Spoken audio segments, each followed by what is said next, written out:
Leluhur Kiai As'ad. Bocah Madura lahir di Makkah.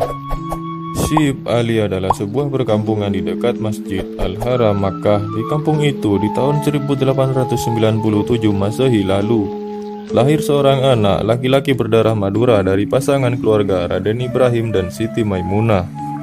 Seperti lazimnya orang tua, kelahiran anak pertama ini disambut penuh gembira tiada tara. Begitu sang bayi lahir dari rahim ibunya, Raden Ibrahim langsung memeluk dan membawanya lari menuju Ka'bah.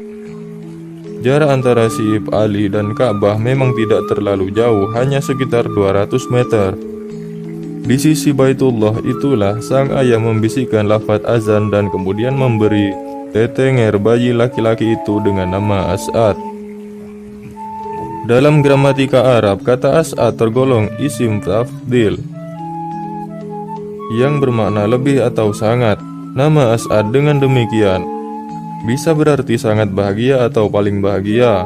Bahagia karena mendapati si bayi lahir di tanah suci di saat Raden Ibrahim berada dalam puncak kematangan sebagai penuntut ilmu yang sudah berpuluh tahun mukim di tanah Arab itu. Tidak hanya sebagai tanda kebahagiaan sang bapak saja, diceritakan pula pemberian nama As'ad itu justru karena mimpi Raden Ibrahim ketika sang istri Siti Maimunah sedang hamil tua.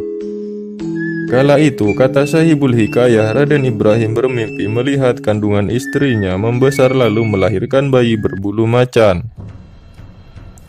Sekujur tubuh bayi itu ditumbuhi bulu seperti bulunya singa. Dan di kedua bahunya tertulis kata Arab As'ad yang juga berarti singa.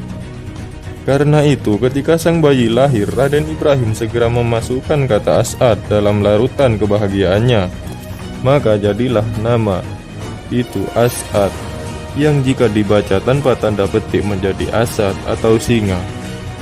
Bisa dimaklumi barangkali waktu itu luapan kegembiraan Raden Ibrahim sempat terlontar dalam panjatan doa agar kelak si As'ad tumbuh menjadi anak yang saleh, berguna bagi masyarakat, agama, bangsa dan negara, serta memiliki keberanian dan wibawa sebagaimana wibawa singa. 4 tahun setelah As'ad lahir, Siti Maimunah hamil lagi. Kali ini Raden Ibrahim bermimpi mendapati Ka'bah terbelah dua, seperti halnya As'ad. Ketika bayi kedua ini lahir, segera dibawa lari menuju Ka'bah. Setelah diazani, bayi laki-laki itu pun diberi nama Abdurrahman. Sudah barang pasti, tiada kata yang patut diucapkan Raden Ibrahim kala itu, kecuali berdoa agar kedua anaknya kelak menjadi orang yang berilmu manfaat, alim dan saleh, serta berguna bagi masyarakat, bangsa dan agama. Dan doa-doa itu rupanya terkabul, terbukti. Beberapa tahun kemudian dan setelah As'ad diboyong pulang ke tanah air, ia tumbuh menjadi ulama besar yang kemudian dikenal dengan nama Kiai Haji Raden As'ad Samsul Arifin. Sedangkan Abdurrahman, adik kandung As'ad yang tidak dibawa pulang ke tanah air tetapi dititipkan kepada Nyai Salhah, saudara sepupu Siti Maimunah yang bermukim di Makkah, juga tumbuh menjadi ulama besar dan sempat menduduki jabatan Mahkamah Syariah Kubro di era pemerintahan Raja Faisal Kerajaan Saudi Arabia. Namun, menjelang akhir jabatannya, yakni pada 1 Agustus tahun 1971 Masehi, Abdurrahman menderita sakit hingga berpulang ke rahmatullah dan dimakamkan di Makkah Al-Mukarramah dalam keadaan masih berjata.